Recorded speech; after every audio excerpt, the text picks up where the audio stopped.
Remove करायचं 3 महिने पगार द्यायचे. तुम्ही माझी विनंती आहे तुम्हाला सोडून तुम्ही मराठी अधिकारी तिथे काम करणारे कोणावर अन्याय करू नका आपल्या लोकांना. गेले महिनाभरापूर्वी हे लोक माझ्याकडे तक्रार घेऊन आली होती की तिथे शाबाद अहमद म्हणून असणारा जो टीम लिडर आहे तो आपल्या मराठी पोरांना मराठी सणांना सुट्टी देत नाहीये, त्यांना विकली ऑफ देत नाहीये, त्यांना गेले 3 महिने पगार केला नाही.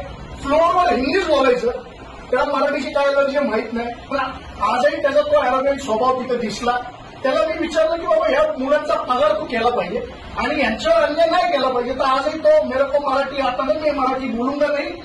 आणि त्याचा तो जो काही उपजत अॅरोगन्सी असलेला स्वभाव होता त्याला आम्हाला मनसे स्टाईलला चोप द्यायला लागला. आणि मग त्याला चोप दिल्यानंतर आज सांगितलं सोमवारी यांचे पगार पण यांना जमा झाले पाहिजे, कुठल्याही कर्मचाऱ्याला अन्याय झाला पाहिजे नाही. आणि तू पुण्यात आलाय तर तू मराठी बोलायला शिक. आणि काही हा प्रसाद दिलाय, हा आम्ही एक मेसेज पाठवतो महाराष्ट्र नवनिर्माण सेनेतर्फे की तो जे बोलला कोणसी भी सेना लेके आओ, मनसे लेके आओ नाही तो शिवसेना लेके आओ, म्हणून त्याला आज दिलेला हा एक चोप आहे. आणि आज सर्वांना महाराष्ट्रात एक मेसेज घ्यायला पाहिजे की परत जर महाराष्ट्र नवनिर्माण सेनेला कोणसी भी सेना लेके आओ आणि तुम्ही मराठी बोलला नाही तर तुम्हाला मनसे